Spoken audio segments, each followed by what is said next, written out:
esses limites para zona suburbana e de 2, e, enfim. Então, isso está ali. Eu acho que isso vai ser... Eu não sei, eu não cheguei a ver também, na realidade, o seu artigo é claramente um extrato da tese, você deve ter muito mais ter apresentado e pensado muito mais, mas também o seu foco não era exatamente esse. Você colocou aí que era uma abordagem transversal. Então, né, você não ia fazer, talvez, chegar tão a fundo nesses detalhes de legislação que era o que estava me interessando em relação à cidade, em relação a São Cristóvão.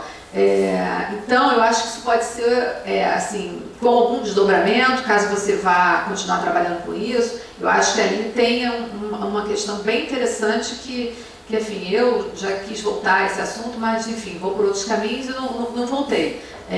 Então, eu acho que nesse momento dos decretos de 24 e 1925 que fazem isso aí. Em 35, que é o primeiro zoneamento de fato, vem lá o prefeito e fala, bom, não podemos mais não ter limites, porque as edificações estão ultrapassando os limites esqueci qual o termo que ele usa, mas não é do bom senso, e daí, por quê? Porque tem uma noite, tem uma série de arranha-céus que ficam ali meio soltos em relação a essa questão do controle urbanístico. Então, eu acho que tem este momento desse otimismo e tal. Eu acho que isso é bem bacana e aí você vem com os arquitetos, acho que é legal. E aí, já passando para Raquel, de fato, eu acho que você está com um trabalho não só hercúleo, mas assim, a gente quando começa a mestrar, a gente tem uma coisa de tese mundo, né? Aquela coisa toda. E assim, repensar aquela PAC é um projeto de uma equipe que, né? E eu acho que vocês estão num programa de patrimônio da saúde. Eu fiquei imaginando, quando você falou que estava no Fiocruz, que o seu foco era o Hospital Frei Antônio. Então, a partir do Hospital Frei Antônio, né, que paisagem é essa, que regulação de paisagem é essa? Ele agora está lá, todo mundo vê, ninguém via, porque agora não tem mais o gasômetro, então o hospital está revelado para a cidade. Então, assim, eu acho que tem ali, quando eu vi o título, a PAC Imperial, aí, PEU 2004, eu fiquei pensando, bom, mas qual PAC que ela está falando? Porque, na realidade, a PAC, que poderia se chamar Imperial, aqui a linha, que por sinal foi uma das referências para a minha tese, esse trabalho bem, né, ela fez um levantamento detalhado do uso do solo de São Cristóvão até aquele momento. Essa PAC que ela fala, tem uma carta da Associação dos Moradores falando que é um absurdo, isso aqui, vão acabar com esse bairro, isso aqui é o bairro Imperial, etc. e tal. E aí a primeira PAC, porque a questão é essa, são 3 PEUs e 2 APACs.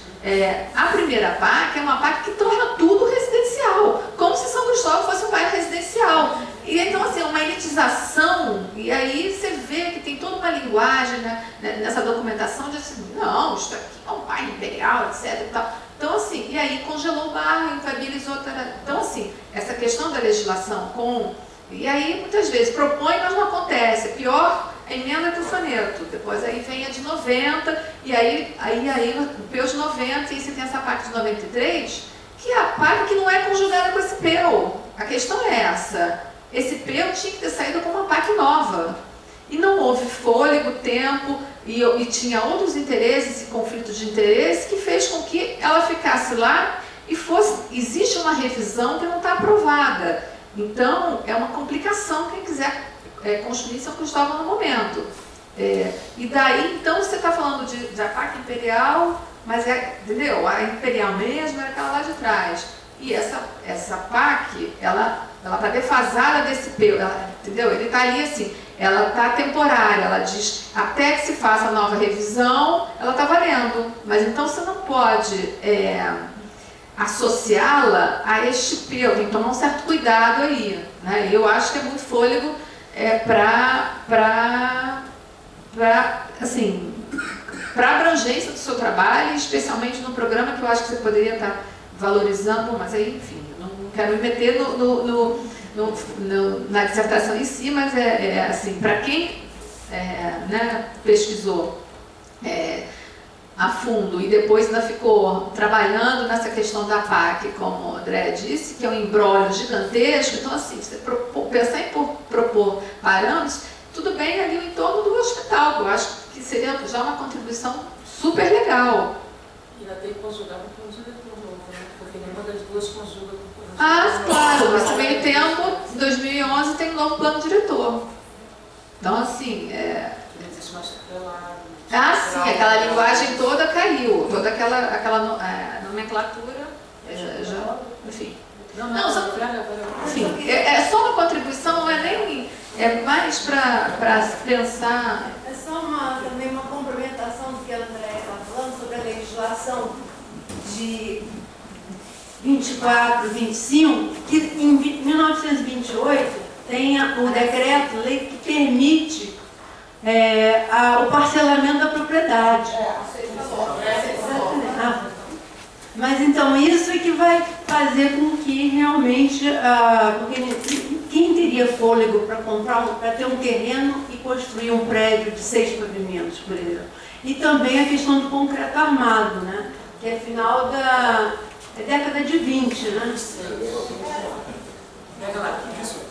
Não, ainda tem o seguinte, eu estava falando de quando você bota esse propósito, tomaram 8 arquitetos do Brasil inteiro. A turma dele, então, para construir isso, com arquitetos, você tem 8 arquitetos, mais algumas turmas anteriores. Eu também mapeei também nas turmas. Legal. Eu queria falar super rápido, porque eu não ia nem falar, não, mas é que as pessoas vão acendendo algumas luzes. Não, porque na verdade, assim, os temas que estão sendo discutidos são temas que, de alguma forma, do ponto de vista histórico e de outras abordagens, já foram abordados. É claro que vocês estão propondo abordagens novas, né?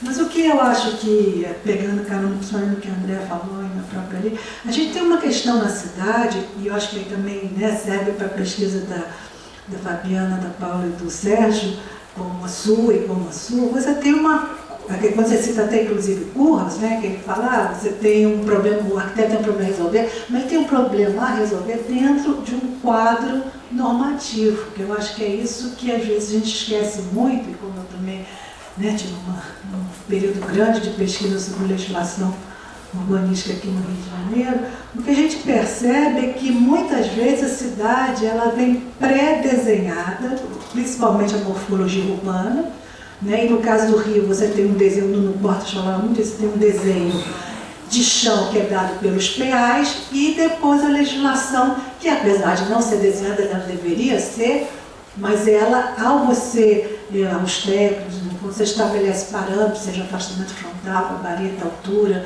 ATE, etc., você está conformando uma determinada volumetria, que é óbvio que você vai ter, né, o preenchimento estilístico, etc. E tal. Mas, no próprio caso do tecido urbano, principalmente no caso do Rio de Janeiro, que a gente herda, talvez Copacabana seja uma exceção, porque realmente era um areal, não tinha muito aproveitamento, mas grande parte do Rio de Janeiro eram áreas rurais, chácaras, né, que com exceção também um pouco do centro da cidade, que vai se expandindo e todo parcelamento vai ser, quer dizer, o próprio Lattes, acho que o Nestor Goulart, no quadro da arquitetura do Brasil, ele faz esse apanhado muito interessante da estrutura de quadra, lote, própria rua, né, que tem, que com a modernização, com a substituição, né, seja por edifícios de apartamentos, ou então quando começa a verticalização, e o que está acontecendo no subúrbio é exatamente isso. Você tem um redesenho desse tecido, né, que ele era dado historicamente, e que aí só pesquisa, a meu ver, nos arquivos, vou tirar já, ou até no cartório mesmo, para você pegar todos os registros. A gente tentou fazer isso quando a gente coordenava os sites aqui na prefeitura, para tentar ver como é que era a origem da propriedade. Porque aí você vai tendo ou remembramento ou parcelamento, né? E em Ipanema que está acontecendo muito isso. Você tem lotes antigos do projeto original de Ipanema, mas que não permite fazer muita coisa, né? Já que hoje você tem que tirar uma mais-valia do solo maior. Então você tem, às vezes, se remembra 3 terrenos, compra, quer dizer, agora cada dia menos, acabando as casas de Ipanema, mas você compra 3 e isso acontece, enfim, né, aconteceu na cidade toda e está acontecendo principalmente na P3, né? Você está acontecendo esse fenômeno com essa coisa, ou os remanescentes de lotes industriais que estão virando Minha Casa Minha Vida, né? A tese até da Ana Paula, ela pega muito esse novo fenômeno, né, que está acontecendo, né, que, enfim, dos anos 2000 para cá. Então, assim, a transformação desse tecido é muito grande em certas áreas. Em Madureira, com certeza, Copacabana, você tem pouco por onde transformar. Praticamente é congelado, não porque tem a lei de preservação, porque não tem mesmo como, ali já está muito consolidado, né? Quer dizer, então você ainda não tem praticamente por onde, mas o Recreio, por enquanto, porque não tem, mas sei lá que futuro vai ser o Recreio, quando chegar lá, em algum momento, vai ter que ter uma pressão, né? Agora, só voltando ao caso de Copacabana, que eu acho que também você pega, que eu acho emblemático, é porque nos anos 30, você tem uma questão de progresso. A verticalização era vista, muito bem vista, porque era um sinônimo da cidade estar. Então, e não é, quando a gente fala de verticalização, era 8, 10 andares. É americanização. E a americanização do uso do espaço. A americanização, você acha? Não acho. Eu acho que era modelo Paris, quadra fechada, não acho que seja, não. Talvez. Hã? Falam andar americano. Ah, sim, Falam tá. andar americano. Mas ainda não tinha esse. A Constituição ainda não tinha esse impacto ainda. Isso vai ter um pouco mais para ler, uma leitura minha, até 50, até por conhecer bem lá a influência. Mas, de qualquer forma, seja por que vias, tinha essa coisa do progresso. A verticalização era bem vista naquele momento e era um símbolo que a cidade estava se modernizando, né? Agora, você tem em Copacabana um modelo de quadra fechada, né? Um modelo totalmente Beaux-Arts de Paris. Enfim, mas eu acho que os 3 trabalhos eles são interessantes na medida que vocês estão trabalhando temas, seja da paisagem, do tecido urbano, mas que no final tem uma questão que é a transformação da cidade e por que vias que ela vai se transformando. Muito menos por, na minha opinião, acho que tem uma força grande das próprias pessoas, muitas vezes no mercado imobiliário, mas eu também não acho que seja só o mercado imobiliário explica tudo, não. Tem pressões naturais de transformação mesmo da vida e do crescimento, né? Uma cidade que não tem muito por onde se expandir, né? O Rio tem, bem diferente, por exemplo, de São Paulo. A gente é muito exprimido entre mar e montanha, pouca infraestrutura para a Zona Oeste, né? Então, enfim. Eu estou um pouco preocupado com a hora. Fica como contribuição ou vocês que fizeram querem melhor, né? Porque senão a gente avança demasiado. Responder rápido as perguntas dela, assim, muito rápido. Então, um minutinho. Você falou sobre as leis de gabarito, eu não fui tão atrás, até porque era um item só da tese, né? Um dos itens lá da tese. Eu olhei, eu acho que a partir de 1918, eu vejo a primeira vez aparecer o gabarito mínimo e máximo em vários decretinhos pequenos que tem de 24, que depois eles só se consolidam no 25, né? São vários, eu olhei na Câmara, são vários de 24, já aparece aqui e ali, aí 25 tem essa forma, de que tem gabarito máximo e mínimo. Não entendo até hoje como a noite conseguiu vencer esse gabarito de uma forma radical, né? Não entendo até hoje. Que não é, tinha lugares que era liberado do máximo. Áreas da zona urbana que era liberado do máximo. Tanto é que em 35, quando entrou o primeiro zoneamento, está lá dito justamente que precisava regular o gabarito porque chegou-se a uma situação descontrolada. Então, a partir dali... E aí o 35, que é um decreto pouco conhecido, mas ele já é todo o formato do Código de Obras do Distrito Federal. O 5595, se eu não me engano, ele é exatamente o regulamento do zoneamento que depois, em 37, vira o Código de Obras do Distrito Federal, mas estava todo lá, a estrutura é toda lá, o zoneamento já está lá, toda a regulação está lá. Ele sofre algumas modificações e é publicado como 6.000 de 37. Não falei sobre a relação do bonde, nem pensei nisso durante essa leitura da tese. Sobre o mesmo do artigo, né?